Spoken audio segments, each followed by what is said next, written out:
هيا بنا لنشرب قليلا من الماء المنش. شنو هذا؟ ايدي فيها شيء؟ ما احس قاعد تعورني هني، ما ادري ليش. عموما راح نتكلم بهالموضوع نهاية القصة، ما ابي اتكلم بالموضوع الحين. فتعالوا الحين خلينا نشرب ماي. ولو انه وايد منكم قالوا ما راح نشرب ماي بعد، خلاص زعلانين منك، بس ما يخالف نشرب قليلا من الماء المنعش. ويلا لنبلش. السلام عليكم ورحمة الله وبركاته. اعتقد ان احنا سمعنا وايد قصص وخرافات عن اكلي لحوم البشر، الناس اللي تاكل بشر. انا ما ادري شلون هذيلا ناس ياكلون بشر، اكيد مو بشر هم. خلاص فارس كم مرة بتقول بشر؟ هي مرة واحدة. المهم بعض القصص هذه تكون فعلا حقيقية وتم توثيقها إعلاميا، لكن أغلبها تعتبر خرافات، وقاموا الناس يتداولونها عبر الزمن علشان يخوفون بعض. يعني نفس سالفة الطنطل أو حمارة القايلة، الأشياء اللي عندنا بالخليج قبل كانوا يخرعوننا فيها بس علشان لا نطلع من بيوتنا. بعد أهلنا هم كانوا متنمرين يخرعون اليهال علشان يقعدون بالبيت. ميانين انتو. بعدين يقولون ليش تطلع نفسياتنا كذي تعبانة. والشيء هذا يخلينا نسأل نفسنا سؤال: هل فعلا في ناس نقدر نعتبرهم آكلي لحوم بشر، ولا هي مجرد خرافات؟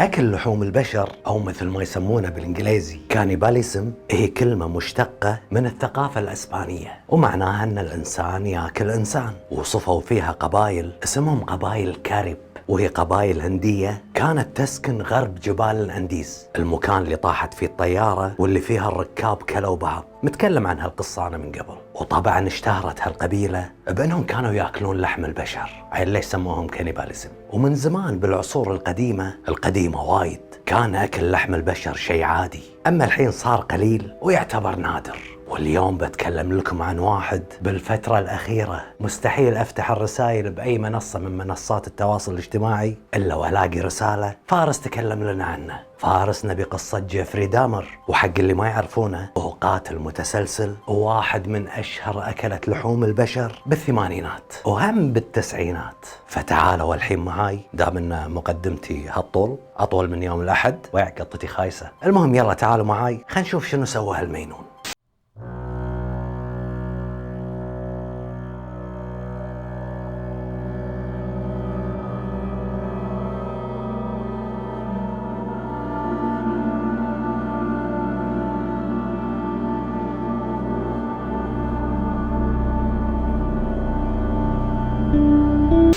اللي بنتكلم عنه اليوم اسمه جيفري دامر، من مواليد 21 مايو سنة 1960. على فكرة أنا مواليدي 22 مايو، يعني الفرق بيني وبينه يوم، فديروا بالكم مني. أوكي. وهو من الولايات المتحدة الأمريكية، وتحديدا من مدينة ميلواكي اللي تعتبر من أكبر المدن بولاية ويسكنسن.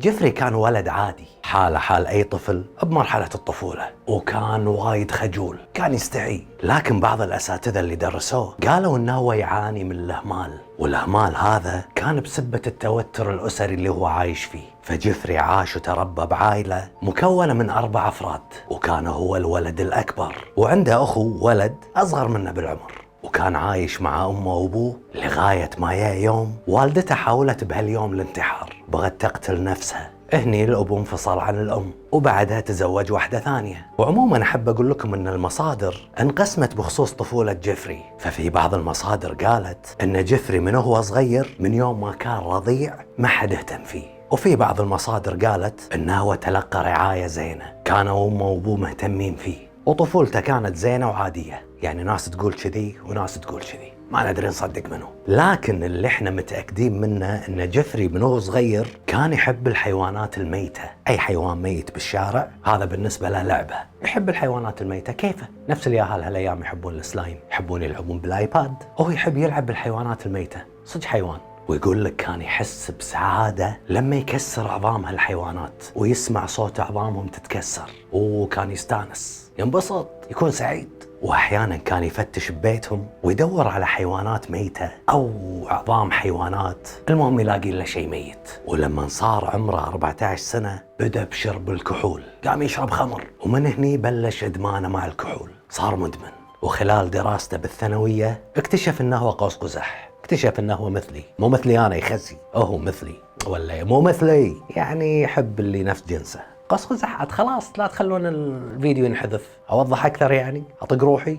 وبدت هني معاه مثل ما يسمونها الخيالات المظلمة، الخيالات السوداء. يتخيل أشياء غريبة، يعني مثلا يتخيل الجثث ويعتبرهم شركاء جنسيين، يعني ينام معاهم، يمارس معاهم الجنس مع الجثث. مو احنا قاعد نتكلم عن حمار، يعني اكيد شيء مو طبيعي اللي بيسويه. لا بعدين تطور معاه الموضوع، قام يتخيل انه هو يشرحهم، وظل على هالحالة لغاية ما تطور معاه الموضوع، وصار الموضوع فيه شر اكثر. ولما صار عمره 18 سنة ارتكب اول جريمة قتل، وبعدها بلشت الجرائم. وعلى فكرة كان خلال ما هو يرتكب هالجرائم يوثقها بكاميرات البولارويد. رايح ديزني لاند هذا، كل ما صور جريمة عطاها تشك تطلع الصورة. شنو دز بعد فارس؟ يعني صوت الكاميرا. المهم نرجع حق جيفري، خل تولي كاميرته.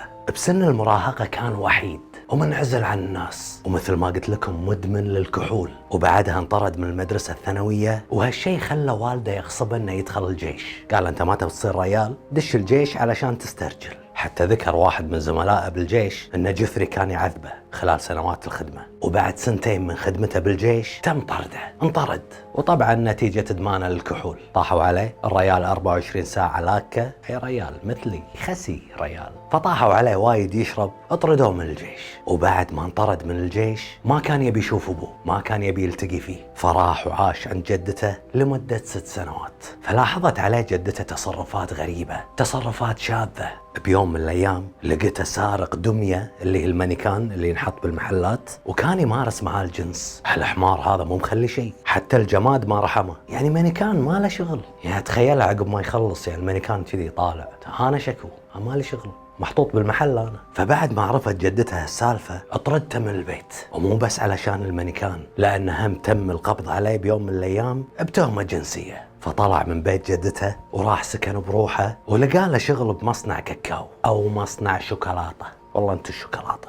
اغلب المصادر تقول ان جيفري دامر بدأ مسيرته الاجرامية لما كان يروح حق الاماكن اللي يتجمعون فيها الشواذ، أو لما كان يدور على الشباب بالنوادي الليلية. مو نوادي حديد، لا نوادي الهشك بالشك، بس تكون هالنوادي خاصة بالمثليين حق الشواذ بس. وأغلب هالأماكن هذه كانت تجمع الناس اللي منحاشين من بيوتهم، منحاشين من أهلهم مو متقبلينهم، مو متقبلين شذوذهم، فينحاشون ويتجمعون بهالأماكن. فهو كان يدور هالناس، الناس اللي ما حد مهتم فيهم وما حد يهتم إذا كانوا موجودين أو مختفين. والأغلبية منهم كانوا من أصحاب البشرة السمراء، كانوا السمر. وهالموضوع فيه حبة عنصرية بعد، ما أدري إذا الموضوع عنصري ولا هو مزاجه سمر كيفه. فكان يروح حق الناس ويغريهم بالفلوس، يقول لهم تعالوا معاي يعطيكم فلوس، أو كان يشتري لهم خمر، تعال أشربك على حسابي، وبعدها يروح فيها الريال. ولا مو ريال يا فارس خلاص. أو أحيانا كان يعرض عليهم المخدرات،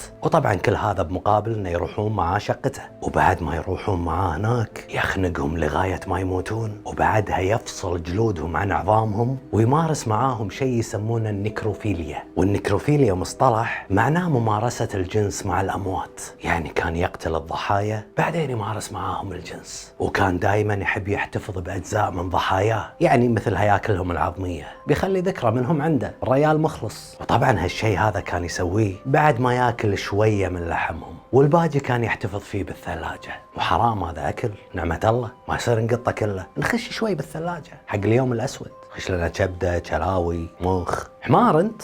تعالوا معايا الحين خلينا نرجع ونتكلم عن أول جريمة ارتكبها جيفري دامر، وكانت بصيف سنة 1978، وكان عمره تقريبا 18 سنة. قتل شاب هم كان عمره 18 سنة اسمه ستيفن مارك هيكس. كانوا قاعدين مع بعض يدردعون الخمر، يدردعون يعني يشربون. وكان ستيفن وده يروح حفل موسيقي، كانت حفلة روك، بس دامر قال له لا تروح، خليك معاي، امش معاي، خل نروح الشقة نقعد هناك، احسن لك من الحفلة، تاخذ ذنوب. ما ادري الحين اذا راح معاك بدش الجنة. طبعا هو ما قال له تاخذ ذنوب، انا بكيفي. فستيفن وافق، قال له يلا نروح مع بعض. ولما خلصت قعدتهم مع بعض ستيفن قال له خلاص انا بمشي. هني دامر ما رضى، قال له وين تروح؟ فطقه براسه من ورا طقتين، فالولد داخ، فاخذاه وحطه على كرسي، وكان تقريبا فاقد الوعي. بعدها قام بخنقه لغايه ما مات، ونزع عنه ملابسه ومارس معاه الجنس. وثاني يوم قام بتقطيع جثته علشان يقدر ينقلها من مكانها، ما يقدر يشيلها كذي مره واحده. فاخذاها ودفنها بالبيت عنده ورا بساحه البيت الخلفيه او الباك يارد مثل ما يسمونها. وبعد كم اسبوع راح وطلع الجثة مرة ثانية وحطها بحنظ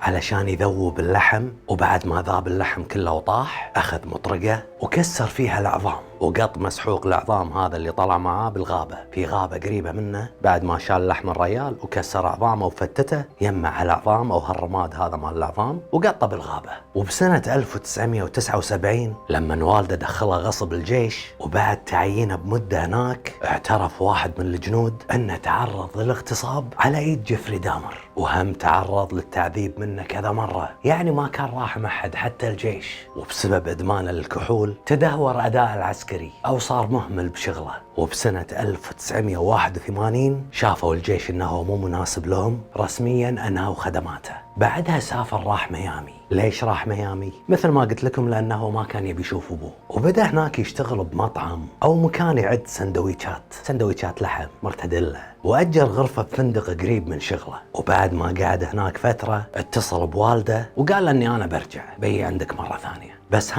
بسنة 1982 وقبل لا يخسر وظيفته، تم إلقاء القبض عليه بتهمة التحرش بالنساء والأطفال، وتم تغريمه ماليا بقيمة $50 وألزموه بدفع تكاليف المحاكمة. وبسنة 1986 تم إلقاء القبض عليه مرة ثانية وبتهمة ممارسة العادة السرية أو مثل ما يسمونها باللغة العربية الاستمناء قدام 2 من الأطفال، وكانت أعمارهم ما تتجاوز 12 سنة. لكن برر اللي صار قدام المحكمة بأنه كان قاعد يتبول. قال أنا كنت واقف قاعد أبول وهم شافوني، أنا ما سويت شيء، يعني رجع الموضوع. وبما أنه ما كان في شهود تغيرت التهمة من تحرش جنسي لتهمة ارتكاب سلوك غير منضبط، وحطوه تحت المراقبة لمدة سنة. بس هذا اللي سووه فيه. وبسنة 1987 راح جيفري مع واحد شاب وأجر غرفة بفندق اسمه ذا أمباسادور هوتيل، وكان موجود بلوس أنجلوس كاليفورنيا. وبعد ما راح مع الشاب بالفندق، بعد ما تم إلقاء القبض عليه، يقول جيفري إنه هو بس كان ناوي يمارس الجنس معه وإنهم يتعاطون شوية مخدرات. لكن اللي صار وبثاني يوم الولد كان فاقد الوعي والدم قاعد يسيل من حلجه، وكان في وايد كدمات على جسمه، وهم قال إنه ما يتذكر شنو اللي صار. قاعد من النوم لقى الولد هذا حالته يمه وما يتذكر شنو اللي صار. طبعا الولد مات، وهالشي خلاه يتخلص من جثته، فراح وشرى جنطة كبيرة وحط الجثة داخلها وخذاها معاه لبيته، وقال انه قطع الراس واليدين والريول، وبعدها نزع العظام وقصه من النص، قص الجذع، بعدها قص اللحم لأجزاء صغيرة وحطهم داخل اكياس بلاستيك ووزعهم على الفقراء والمساكين. لا قاعد غشمر. فاللحم مثل ما قلت لكم قطعه أجزاء صغيرة وحطه داخل اكياس، والأعظام حطهم داخل أوراق ولفهم. بعدها كالعادة كسر الأعظام مطرقة لغاية ما تفتتت لأجزاء صغيرة. ويقول إن العملية هذه خذت منه تقريبا 2 ساعة. أما الراس فاحتفظ فيه، وبعد 2 أسبوع أخذ الراس وحطه بجدر في ماء مغلي وصب عليه منظف صناعي، نوع من أنواع المنظفات، علشان يتحلل الراس ويطيح منه اللحم ويحتفظ بالجمجمة. وكان يستخدم هالجمجمة علشان يمارس معاها الجنس. كانت الجمجمة تغريه، لكن وهو قاعد يبيضها أو ينظفها سود الله وجهك انكسرت بدينه، فقام وتخلص منها. وبعد ارتكابه هالجريمة بالذات زاد نشاط جيفري، قام يروح النوادي الليلية اللي يتجمعون فيها الشواذ، وقام يستخدم المنوم علشان يخدر فيه ضحاياه. خلاص صار محترف. وفي جريمة يمكن ما في وايد ناس تكلموا عنها، لما حاول يقتل شاب عمره 14 سنة واسمه جيمس دوكستاتور. خذاه معاه البيت وعرض عليه $50 علشان يصوره صور عارية. وبعد ما قبل هالشاب وراح مع جيفري البيت، طبعا مارس معه الجنس، نام معه. بعدها حاول انه يقتله، لكن الولد قدر انه ينحاش، وشافوه الناس بالشارع وهو كان عاري ومعاه جيفري وكان قاعد ينزف دم. فشافوه بنتين واتصلوا بالشرطة، لكن دامر كان شيطان وكانت اعصابه باردة، وهالشي خلى الشرطة تتركه، ما قدروا يمسكون عليه شيء. والولد اللي كان معاه كانت انجليزيته ضعيفة، وهالشي وايد اثر بالموضوع، ما قدر يشرح حق الشرطة عدل شنو صاير معاه. فقدر جيفري انه ياخذه معاه البيت، رجعه مرة ثانية هناك، خدره وخنقه وقطع راسه ومارس معاه الجنس، واحتفظ بالراس عنده كتذكار. يا جيفري يا حبيبي، الناس ياخذون تذكار، هذا اللي يلزق على الثلاجة ماخذ راس، هولاك انت. بعدها التقى بواحد عمره 22 سنة، هم بنادي يتجمعون فيه الشواذ، فاقترح عليه نفس المبلغ $50. بعد حتى الشواذ رخاص، شنو $50؟ ليش رخيص لهالدرجة؟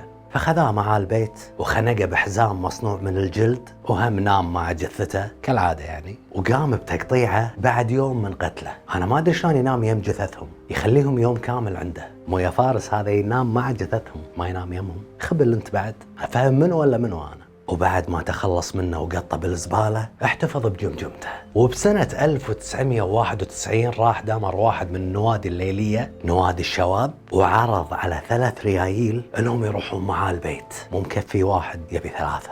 وهم عرض عليهم فلوس كالعادة من 50 ل 100 دولار، لكن فيها 2 ما رضوا، وواحد منهم موافق انه يروح معاه، وكان اسمه تريسي إدوارد وعمره 32 سنة. فخذاه لغرفة النوم وكان معاه سكين، فالولد خاف وخلى دامر يصوره صور عارية علشان يراضيه، بس الولد يبي عمره. وبعدها راح دامر شغل التلفزيون ونام يم الولد وقال له انه هو يبي ياكل قلبه. طبعا دامر حاول اكثر من مرة انه يعتدي عليه والولد ما كان يخليه، وهم كانوا قاعدين مع بعض ودامر يهدده بالسكين. قام الولد بسرعة وراح ركض له عند الباب، فتح الباب وانحاش، وكان هذا الولد الوحيد اللي قدر ينحاش من جيفري دامر. فطلع يركض بالشارع، وهو قاعد يركض طلعت بوجهه سيارة شرطة، فوقفهم واتهم دامر بمحاولة قتله. قال لهم يبقى في واحد هناك خبل يبي يقتلني، لحقوا علي. فراحوا معاه الشرطة لشقة دامر، ولما دخلوا شقته وقاموا بتفتيشها لقوا عنده صور وايد بشعة. الضحايا اللي هو قتلهم كلهم مصورهم، ولقوا رؤوس أوادم بثلاجته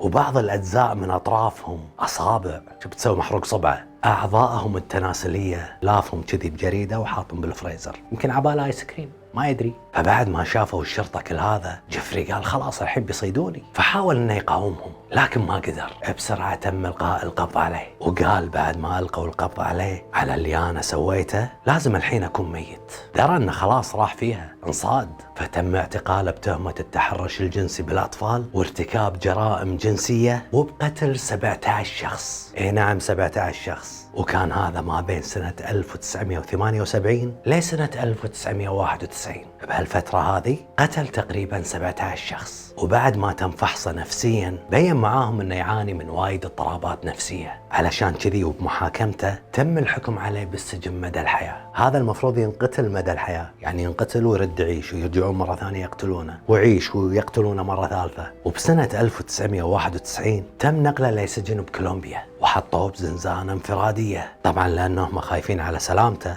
وهم لأنه هو يحب التلامس مع السجناء، يعني ما حد يطوف قدامه لو حاط ايده عليه لازق فيه متحرش فيه، يبقى ربطوه، هذا ربطوه. وبعد سنة من السجن الانفرادي تم نقله لوحدة أمنية ثانية، وهناك اشتغل منظف مراحيض. أحلى شيء هذا اللي يناسبك أنت المفروض ما تكون منظف مراحيض، المفروض تكون أنت المراحيض. وبعد فترة قصيرة من السجن طلب جيفري من المحقق انه يعطيه نسخة من كتاب ديني، وقالت بعض المصادر انه هو صار متدين، كرس نفسه حق الدين وصار مسيحي وانولد من جديد. وبسنة 1994 زميله اللي كان معاه بالزنزانة حطه وغسل شراعه، طقه. زين ليش طقه؟ من الطريق؟ ما اعتقد، هذا كان مايوس. وشق وجهه بشفرة حلاقة، وصارت معاه إصابات بليغة، لكن تشافى وتعافى منها. لكن بتاريخ 28 نوفمبر سنة 1994 لقوا دامر طايح على أرضية الحمامات، ولقوا طقات وايد براسه، لكن كان للحين قاعد يتنفس، ما كان ميت. فتم نقله على طول لمستشفى قريب، وهناك اعلنوا وفاته بعد ساعة، موتة كلب.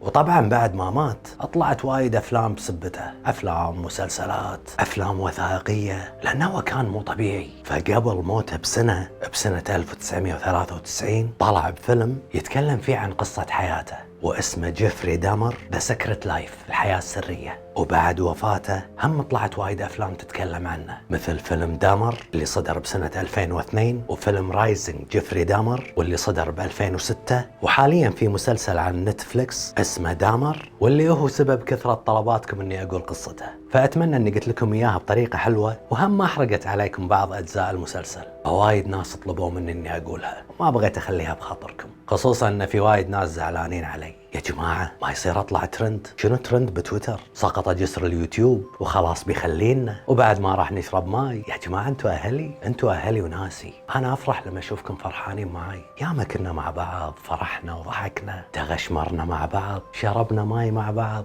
وبعد هالعمر الطويل الله رزقني بإنسانة احبها وتحبني، ومثل ما انتوا عرفتوني انا انسان ملتزم وما عندي لف ودوران. على طول رحت تقدمت حق هالبنت والحمد لله تزوجنا، وأنا وايد سعيد، وإن شاء الله ما راح يتغير شيء. فيديوهاتي بتتم تنزل 3 وجمعة، وهم حاليا راح أروح الاستوديو الجديد قاعد أجهز لكم، وكلها كم سنة وإني بفروس صغيرة طالعة معي بالفيديوهات. لكن أنا مو من النوع اللي يحب يطلع حياته الخاصة حق الناس. أنتوا لكم مني أحلى محتوى وكل الحب والاحترام والتقدير، لكن حياتي الخاصة راح أخليها خاصة. فارس راح تشوفونه نفس ما أنتوا تعودتوا عليه. أنا لو أدور الشو كان ركبت على ظهر الترند اللي أنا طالع عليه الحين، واللي كل من قاعد يركب على ظهره، اللي يتكلم عني، اللي قطع علي كلام. لكن عادي ما لومهم، في مشاهير بالسوشيال ميديا هم اللي خلوا الناس تشوف اللي عنده محتوى حاله حال التافه اللي ما عنده أي محتوى. فأنا عشانكم مسكر بابي ومسكر اذني وعيوني عن كل هذيله، واشوف الناس اللي تحبني بس. كلامي موجه حق الناس اللي تحبني، اللي ما يحبني، اللي ما يواطني، اللي شايف ان انا ما عندي سالفه، كيفه، هذا رايه وحر فيه. لكن انا كلامي بس مع الناس اللي احبها وتحبني، مالي شغل بالباجي. فاحب اقول لكم نهايه هالفيديو ان فارس راح يظل نفس ما هو فارس معاكم وما راح يخليكم. وانا تدرون فيني دائما اقول لو عندي متابع واحد او 10 ملايين متابع بتم اسوي الشيء اللي انا احبه. انا ما سويت هالشيء لا عشان الفلوس ولا عشان الشهره، كنت اقدر اكمل بالتمثيل واصارع واجاهد لغايه ما انشهر، والفلوس في لها 1000 طريقه وطريقه الواحد يطلعها. فأنا موجود الحين لأني أحبكم وأحب هالكاميرا اللي قدامي وأحب القصص، أحب أسوي هالشيء. زين يبا، زين يبا، يعني أعطوني من هالكلام الحلو تحت بالكومنتس، شجعوني، محتاجكم هالمرة. وسناقة والله تخيلوا سناقة وجفري مع بعض، هالمرة جفري يفوز لأنه كلب. سناقة كلوب، كلب صغير، أما لا جفري لا يخرع. سناقة أول واحد ما تخدر ودرى أن سناقة قاعد يسوي فيه كذي، على طول طق سناقة وانحاش وانفضح. أما جفري ما حد قادر عليه، يذبح وياكل ويسوي باكة. هذاك لا، كتكوت عند دامر. دمورة كلب. دمورة يا دمورة، دمورة يا قمورة. في عندنا سناقة يا سناقة، دمورة يا دمورة. شنو تبون انتم، سناقة ولا دمورة؟ شوفوا المسلسل بعدين قولوا لي. ولهنا وصلنا حق نهاية قصتنا اليوم. أتمنى أني وصلتها لكم بطريقة عجبتكم. إذا كنت أول مرة تشوفني لا تنسى الاشتراك بالقناة، وإذا كنتم من ربع حبايبي القدم لا تنسون اللايك وفعلوا جرس التنبيهات علشان يوصل لكم كل شيء أول بأول. وبالنهاية أقول لكم أحبكم وايد وايد وايد، يعطيكم الصحة والعافية. كان معكم أخوكم فارس عاشور، مع السلامة. المدام أنا آسف بس هذا ربعي ما أقدر، لازم ألمهم بعد كل فيديو. تعالوا خلونكم حبايبي انتم كلكم.